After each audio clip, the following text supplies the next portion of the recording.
Let's talk about narcissism. I was on a call the other day and someone asked me, how did you leave your narcissistic relationship? I've been trying for years. It's so heavy. It's so hard. Like, what was this? And we had a really good conversation, and I wanted to bring it here because I know this is a big one that I hear inside of my community, even in my friendships, especially my sister circles as well. Like, we're on this healing journey, and sometimes we don't want to talk about what's happening behind closed doors. Like, I very much see this happening with some of the most successful people I know, navigating, hey, I have put myself into this bracket, this arena, this work arena, and I'm very successful in it. And then on the back end, I'm actually struggling with this inside of my relationship, but I want to, not having the confidence or the comfortability to bring it to the table, because how do we talk about this going on? And so I'm going to talk about that and share with you my experience and what I've learned, and some science and some soul, and how it gets to be a growth portal, and it's actually more so about you than it is about them. Because I know a lot of times we're searching, how do I help my partner or my family member or whomever that has narcissistic qualities or is a narcissist? How do I do that? The real thing that you should be searching is, why am I attracting this into my life? And that's the thing that'll set you free. So we're going to be talking about that today. If you're new to my world, my name is Laura Patricia Martin. I'm a trauma and relationship specialist. It's not even that I've studied these things. It's yes, I have, but I studied these things because I went through them. And it's more so my life experiences, and that's what I teach and go through in these things. And so when that client asked me, hey, what was it that really got you out of the narcissistic relationships? This is actually what birthed Sacred Singlehood, because it was about coming out of a narcissistic, domestically violent, drug-infused, trauma bonding relationship that almost killed me, to them being safe enough to find love again, which I think really is that bridge, right? It's this happened to me, and how do I release that story of what happened to me or what is currently happening to me, and the fear of will that happen again? And how do I love again? How do I enter this vortex with someone else? And how do I receive this love? And really all these kind of different tools. And so that's what birthed Sacred Singlehood 1.0 version. And we've had 3 rounds of that now, and we're stepping into our 4th. So if you want to step into that, my DMs are always open. There's plenty of information on my page. And so speaking about narcissists, one, I want to address 2 things here. Just because someone doesn't choose you does not mean they're a narcissist. I see one too many people throwing this word around lately because of TikTok and the internet and things of that nature, without really grasping that just because your boyfriend or your girlfriend or your partner or whatever breaks up with you, they're not a narcissist, right? Narcissism is literally the one mental health disorder, personality disorder that cannot be healed, because it's the one they will never go get help. And that's the unfortunate thing, and it's a really strong one out there, and we all have tendencies of it. Just some of us, especially in the healing space, we will lean into, I feel like I'm being a little bit selfish, or I'm being a little bit judgmental, or I'm manipulative in this way, and we take radical responsibility and ownership over that. We all have that within us, especially my entrepreneurs. We all are a little bit fucking narcissistic, because that's what gets us ahead. That's literally how this works. But when it comes to true narcissism, how this looks is they come into your life and they love bomb the fuck out of you. They are just pew pew pew, all the love, and you're oh my god, someone accepts me, and they're loving me, and they're doing this, and they're showing up, and they're bombarding me, and they're blowing smoke up my skirt, whatever it is. The sex is great. Oh my goodness, this is amazing. And you open up your heart to them, right? And then you start divulging different information about yourself. And then there's this moment that happens where it switches, and they start to kind of plant these seeds. And you start to slowly isolate yourself, and then question how you look, and then question your self-worth. And it's very vulnerable people that they prey on. I.e., I was one of them, because I'll get into that story in a second. And then it moves into this, they isolate you from everyone you love, and then it switches into that abuse. That's the steps of narcissism, right? Just because someone broke up with you does not mean they're necessarily a narcissist. They might have narcissistic tendencies, but I just want to dismantle that in the beginning of this. And so how this worked for me, right? And I can look at this and take full radical responsibility of how all of this panned out. And that's what I answered to this woman first, is like, when she asked, like, how did you leave your narcissistic relationship? It was like, I took full responsibility for my side of the street. Not that I'm at fault for what had happened, but I was responsible, that I thought I had to do it alone, and I was so ashamed to go get help, right? So in my relationship, trigger warning for anyone about addiction, domestic violence, anything like that, but I do believe that we're strong people, but this is the internet, so just do want to preface that.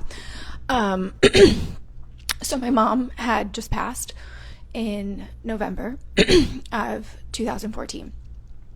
As I'm getting choked here. Sorry about that. So my mom had passed in November 2014, and I had not healed from that. Obviously, I still haven't healed. You just kind of get used to it. You're always healing. And I had then gone to Asia to study and, to volunteer at an orphanage, because she was planning this for me as I was right when she passed and whatever. I went on this trip. I went to go find myself. Ultimately, you don't go find yourself just because you move locations, right? What I ended up finding was someone I could trauma bond with, because I had not healed my trauma, who happened to be this gentleman, right? And he love bombed the fuck out of me. I remember feeling so good, and because I was so desperate for love at that time, I was so angry. I was so displaced in my life. I had an eating disorder that was unresolved. I was very dysregulated. I was drinking copious amounts of alcohol. I have a journal article of like how I was punching my brother in the face before I left for the trip, and it was a mess. It was a mess. I had distanced myself from any type of real love in my life because I didn't think I was lovable, because I was so angry about all of this. Like, all of this was unfolding. And so, of course, because of where I was at, someone came into my life and preyed on that. It got me so hard, like I ended up moving to Asia a few months later and moving in with that and doing the kind of things. And these seeds started to started to be planted. And, I started to do these kind of things and experimenting with drugs heavily and drinking and I don't know what was going on in my life. It was a hot mess, but I was just responding to my life and what my nervous system wanted, right? And then came the abuse. Because I had zero self-worth left, I stayed. And I didn't think anyone would understand, and because I started to build a life for myself there, like, I didn't want to tell anyone what was going on. I didn't want to say that I felt like I was weak, and it was all these kind of things. And so when she asked me this question, it's like, I remember that. I remember I don't want to talk about it. I don't want to, and that's why asking that question was so brave, and why I wanted to bring it onto here, because I know a lot of us sometimes are dealing with this behind closed doors, more than the fact of like, oh, I'm rejected in this capacity. It's like, actually, I am dealing with either a narcissist in my family, I'm dealing with a narcissist in my relationship, and I want to repair this. And oftentimes we're thinking, like, how do I get them to heal?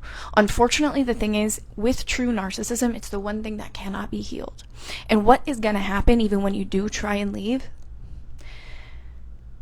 Narcissists hate being ignored. They will do anything. They will kick, they will scream, they will do the whole thing. They will emotionally manipulate you. They will tell you sob stories. They will blow up your phone. They will stalk. They will do all sorts of things. And that's when it comes down to, like, you don't have to do it alone. I wish I would have known this sooner. Like, going through that alone, there are support groups, there's things that are there are coaches, there are mentors, there are things that I do to help with this, like, to really get back to yourself, because they're not going to make it easy for you. It's not like one and done and you're out. It took me 7 tries to finally leave my narcissistic relationship.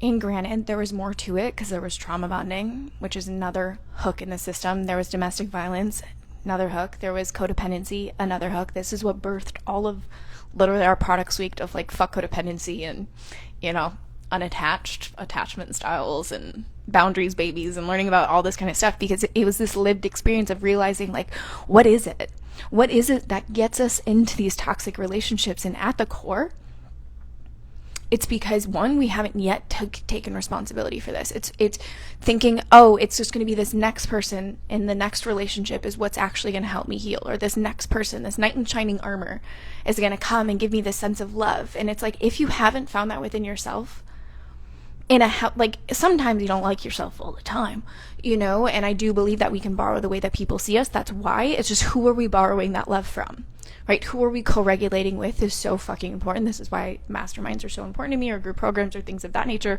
or Al-Anon and Coda. Like, I went to those programs. Like, borrowing the way other people see you or the situation or things of that nature, because sometimes our brains will play tricks on us, right? And so the steps that I was telling her is, one is finding your self-worth. Because the reason you are even in a narcissistic relationship, and this might activate you, but like, you're the common denominator in all of the relationships that you've ever had. And so if you want to remove that, it starts with you and understanding, why is this something that you're allowing and continuing in your life? Right? And that sucks, right? Because you're sitting there, and then that shame thing can come in. Like, there is no shame. If you can be a fly on the wall and you can witness what's happening in your life without it meaning you're passing or you're failing, because we're so wrapped up in the school system paradigm that we're stuck inside of. If you're actually looking at it, looking and seeing you in this present moment of yourself, it's like, oh, like, what is it that is causing this? Like I said, for me, it's because I was still so broken from the loss of my mother that I just wanted anyone to love me. I thought I was so unlovable because I was doing such fucked up shit and fighting people and doing all this angry stuff, and like, I didn't understand my body and how it functioned. Like, I just wanted someone to validate it. And that's thing. So it's like, looking at your life, being like, what in me right now is missing that I'm getting from this, and that I'm calling this into my life? And so looking at that, like, why are you calling this into your life? And if you don't know, sacred singlehood is where you want to land your pretty little butt, because that is where the magic lies. And so it's looking at these things. Hey, Penny. Looking at these things and going, okay, so this is what's been happening. I realize it's my self-worth. Now what? Now what do I do with this?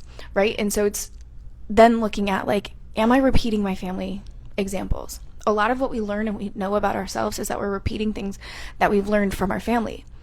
I know when I look at my sense of self-worth, my sense of self-deprecation and things of that nature, I learned from my parents. And it's not to say it's good or bad, it's just, I grew up in a household that was very strict, and I was told certain things, and I embodied that. I never looked at it. I never questioned it, right? It was just, this is the way it is, and therefore this must be true. This must be the reality of which I live in, because this is all I've known. And this is, I talked about this on the post about, like, when we talk about our future partners, like, we're kind of wrapped in the ideas of, like, what we think we want and what we know, and sometimes because of our family systems, like, we don't step out of that to, like, question reality at all. And so when you're having these self-deprecating thoughts and you're having this self-sabotaging thoughts in your nervous system, where did you learn that? Right? Like, where did you learn that, and how do you want to reprogram it? And if it feels crunchy to be like, I am in love with myself and I think I'm fucking awesome and all the kind of things, because I know that. I talk to the women inside my mastermind almost daily about this. Like, that's a hard step to get through, but it's doable. It's achievable. I would have never been in this position if that wasn't the case, right? And so, one, looking at your self-worth. Two, looking at, where was this in my family system? How is this now coming to in mine? Because here's the thing. All you are is a 95% cellular makeup of all of the memories and all of the things that you have currently lived. It's all a subconscious. Like, everything you have, your habits, your belief systems, all that kind of stuff, it's your subconscious programming stored in your nervous system, all the kind of things. So as you're going through these kind of things and you're aware of it, it's not to say, like, oh, fuck, this is what was modeled from my family. It's like, now that it's in the awareness, it's no longer this, like, mystery box of the unknown. So now that we're aware of it, we don't need to obsess about it. Here's the thing that I fucking did wrong, is that, and sometimes still do because humans exist, is that we live in this healing phase and we forget to get out of it. We forget to get out of it. This is why this is why Sacred Singlehood is 3 weeks long, and yes, we quantum crunch it and we do magical things inside of it, but it's like, sometimes, and I did this, it was like a healing journey of 2 years long. And, like, instead of actually truly healing and integrating, like, yes, I was learning these things and moving through things, it was so fucking serious. Like, there was no fun. No fun at all. There was no joy. This is why a big part of my brand is, like, joy and delight and playfulness, and, like, shadow work doesn't have to be the death of us all and, like, shaming ourselves for the existence that we had. It's looking at it and going, oh, you can't know better unless you do. You can't do better unless you know better. And if you didn't know better because you weren't aware of the habits and the belief systems and all this kind of stuff that I talk about often, like, we can't get mad at ourselves. But now that we know, what do? Right? And this is where we start to challenge and replace what's happening. And it doesn't have to be this like torture chamber of like no drinking, no fun, no, we have to fast, we have to biohack, we have to do the things that, like, yes, in the beginning, there are things that we have to shift and be more disciplined on, but it doesn't need to be the way that we see it in the internet world, where it's like we have to give up everything we love. It's like, what? That's not something that makes me want to do things ever anymore, although that one time that did. But like looking at that stuff, and so where can we infuse delight into the healing journey? Like, I wish people spoke more about that, because the more fun you have, the more you fall in love with your life. And especially coming out of a narcissistic relationship, whether it was like physically or emotionally abusive, like, it's so hard to laugh. It really is. And like, even when you do laugh, it doesn't feel real. I don't know if you relate with that at all, but that was me. That was life. And I remember that being like such a thick layer to get through. And so I thought the way of healing was like having to be serious, having to sit in sister circles, having to do Reiki, having to go to therapy all the time, and the meetings and the books and the podcasts and the things. And I never danced anymore. And I didn't like go and like play with my friends, and like I was so serious about my work because I was so afraid of fun, and I was working 14-hour days, and I ended up building a very successful business, but it was built out of a trauma response, and at the end of the day I was still suicidal and afraid of men, which wasn't successful at the end of the day. Like, what is your definition of success, you know? And so looking at these things, like, your healing gets to be joyful and fun and all these kind of aspects. And so, you know, your self-worth is one, like, where are we putting our self-worth into, and like what's our self-value and what's our value system. And like, if your value is delight and joy, and infusing that back into your life, like really look at like, how are you doing your healing journey right now? Are you doing it in a sense of still living in that paradigm of good girl, bad girl complex? Like, oh, like I can't have fun in this way and I can't do it this way. Like, thinking we have to live our lives in the context of everyone else we see on the internet and how they heal their lives. Like, I know I felt that. I was like, oh, I can't drink, I can't do this, I can't go dance, I can't stay up past 9 p.m. Like, who the fuck said? Who said that? Like, the more you write permission slips for yourself to understand yourself and start to move through these things, the quicker it is that you start to heal. If you want, like, there's no wrong way of doing this. There is going to be 1,000 ways that you try that don't work. But like, it took Thomas Edison 1,000 ways to make a freaking light bulb, you know? And at the end of the day, it wasn't like he's like, oh, fuck me, it took me 1,000 tries. It was like, he literally said, it's like, I just found 1,000 ways how to not make a light bulb. There are so many ways. If you haven't like tuned into our podcast, like, I interview different people for Look Healing to Happy up on any podcast you listen to. But there's so many different modalities of healing trauma and healing from these things. If like, I love the way I do it, obviously it worked for me, it works for my clients, but like, there are hundreds of ways to heal. And I interview people like that on my podcast. So go check that out and see what that kind of vibe is for you, because it's fixable. We just have to stop spending so much time looking outside of ourselves and looking and thinking like, oh, let me just learn so much. And then we forget to integrate, or more so, we're like afraid to integrate, or we just watch free stuff on the internet and think that's what's going to fix us from things like this, and then wondering why do we keep repeating the cycles. It's like, you have to get in these arenas to do the thing that matters most to you, right? Especially from the people that you want to learn from. Like, you see them living life in the way that you want to live life, get in those arenas. And it might scare you because you're sitting in that thing being like, well, I'm this successful and I do this kind of stuff, and yet on the back end, this is what's actually fucking happening in my life. Like, boy, do I get you. And let me tell you one thing. The way you heal, and the way all the kind of things, like, shame can exist when it's brought to light and brought to conversation, and especially for powerful women that are men too, that are going through that journey with you. And like, when you finally admit and you bring light to it, it no longer has weight on you. And so looking at things like that, I'm trying to keep up with my notes, but as you guys know, I'm never on key with my notes. What was another thing that I was telling her? Oh yeah, body shame. and looking at like, what is the conversation that you're having with your body? We're adding this module into Sacred Singlehood this round because it's so, so, so important to really look at after leaving a narcissistic relationship, the conversation that you have about your body and you feeling in your body is either this obsession of like, I need to look a certain way, I need to have this physique, I need to deprive myself of this, I can't have this, I can't do that. Like, we can live in that context very strongly.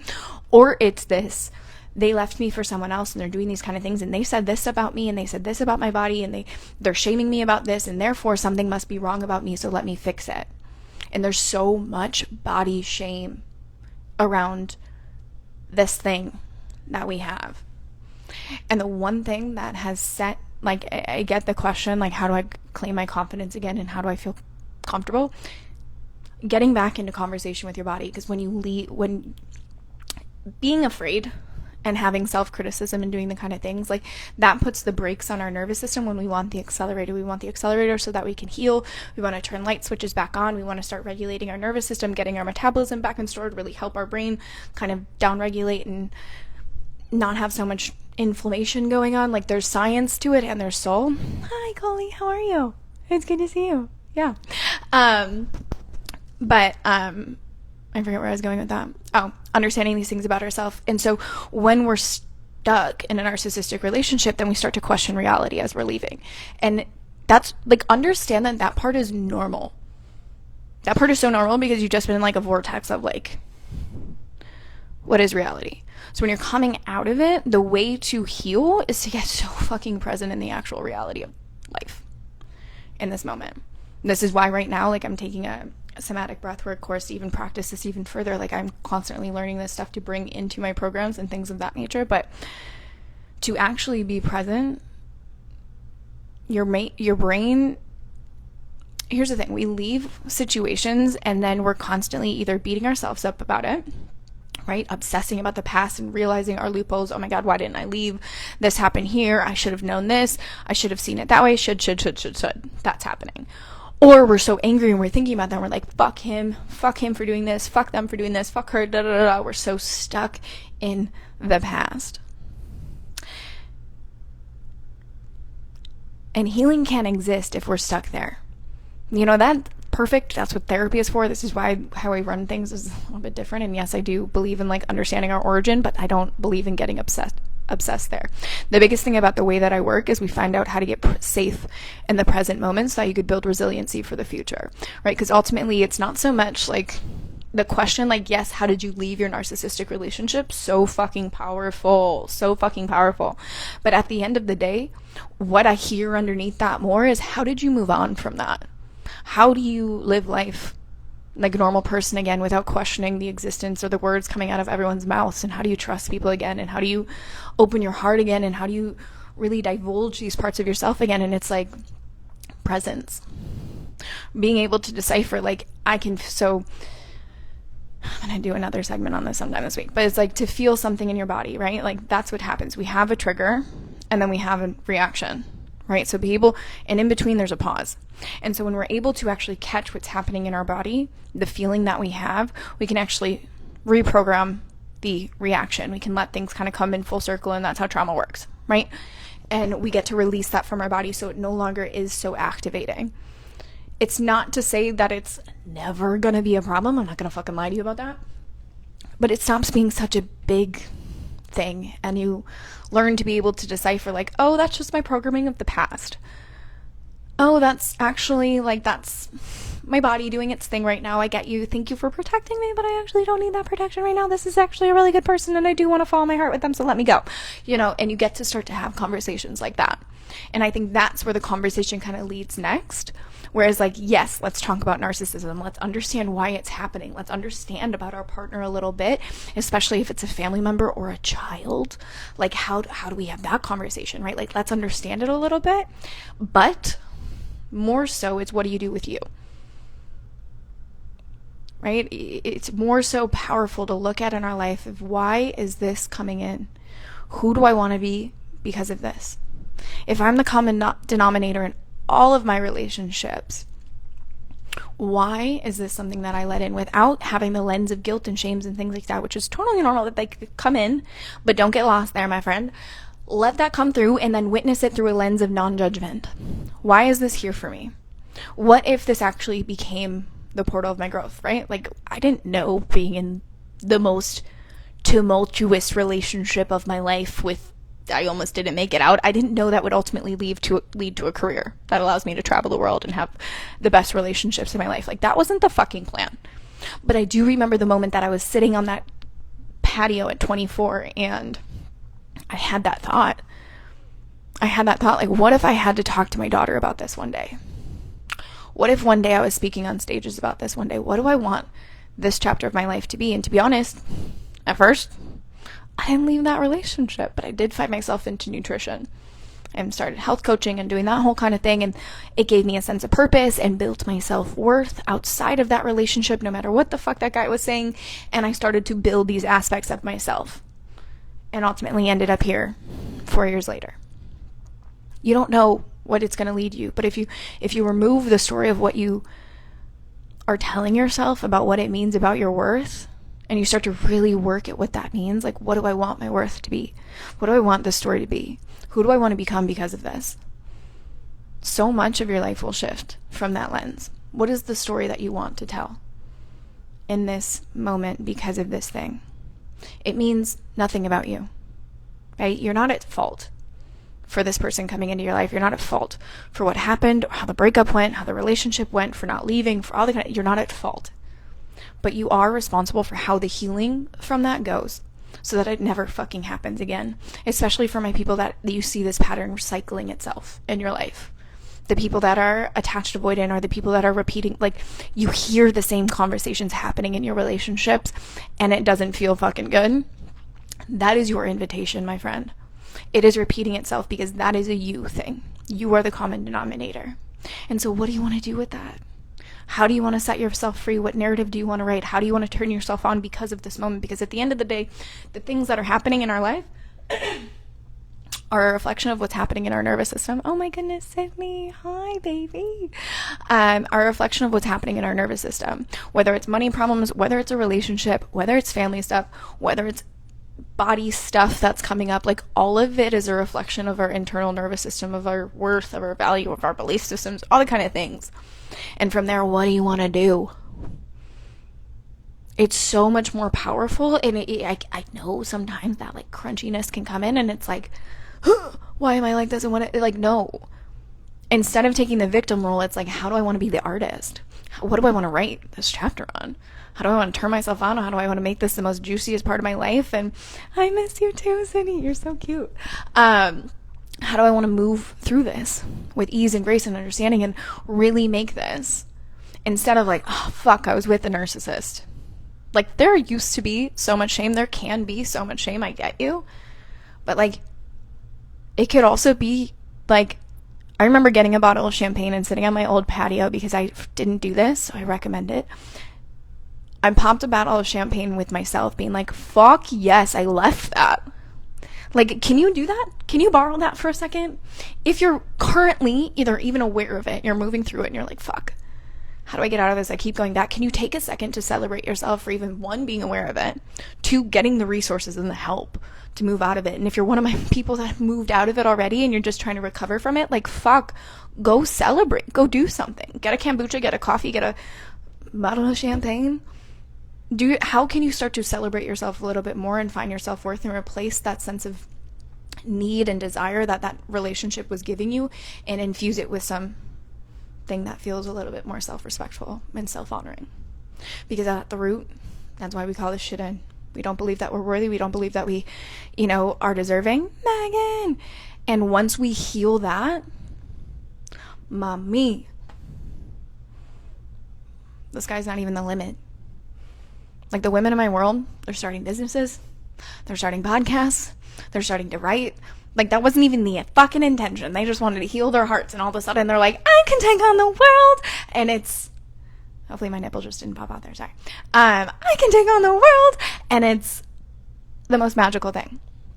Being with the narcissist means nothing about you, but it could be the catalyst to push you into the most beautiful journey of your life if you allow it, right? And yeah, so I hope this helped.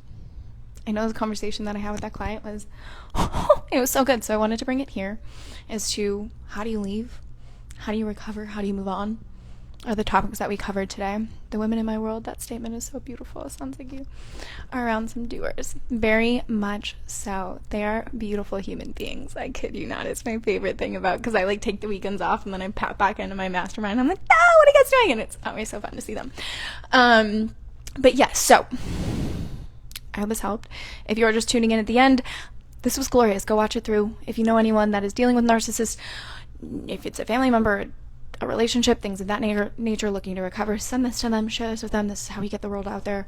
And if you are looking to quantum leap your healing heart and actually reprogram this entirely from your nervous system, truly this is what birthed Sacred Singlehood, was like coming out of trauma bonding and narcissism and domestic violence and then being able to find a love again. Like that truly is my highlight. That's my highlight reel of my life.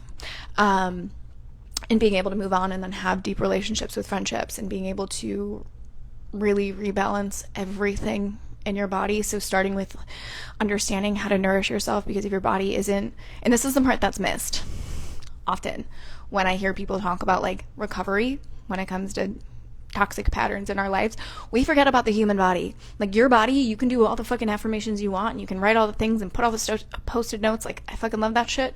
But if your body isn't regulated, all you're doing is cerebrally planting seeds in your head. It's not to say that that doesn't work a little bit, because we do start to make better actions and because of the things that we're thinking. But your body and your metabolism and your gut-brain connection and neuroinflammation and all the kind of things that we need, that needs to be first. And then from there, we start to rebuild the nervous system and looking at these kind of concepts and body image and conversation styles and boundaries and attachments and all these kind of stuff, certainty, uncertainty, replacing the needs that were given to us in front of that and switching what our needs are in our nervous system. Like this program, y'all, it's everything. It's if you look at my life, like this is how I've become me.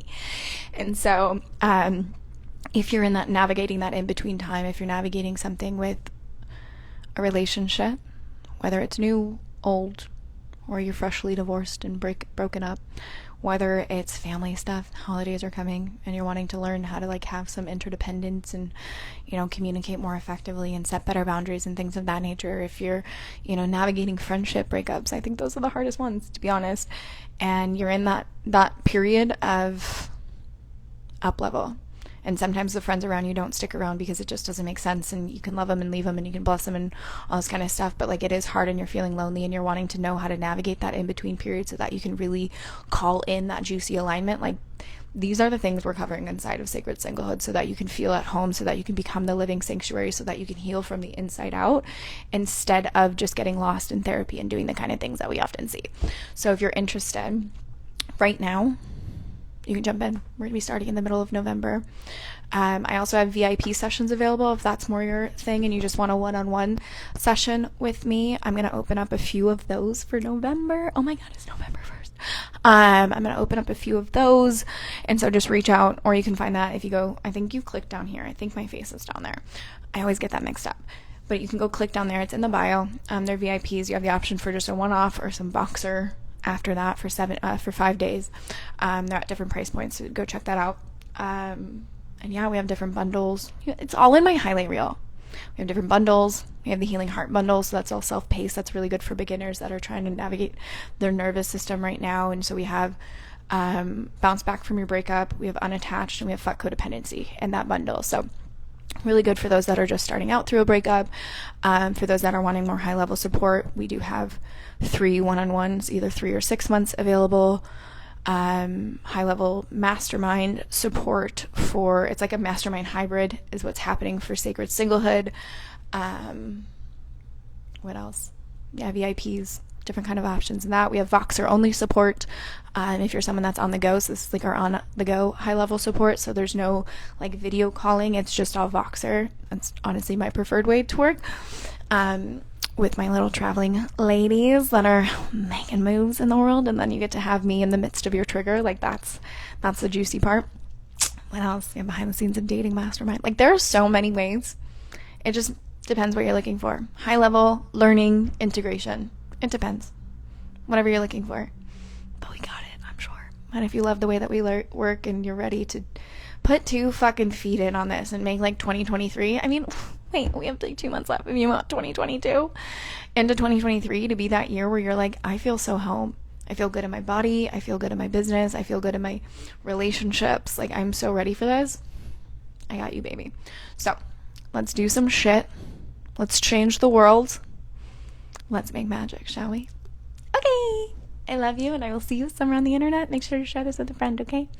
Bye. Oh, love you, Sydney.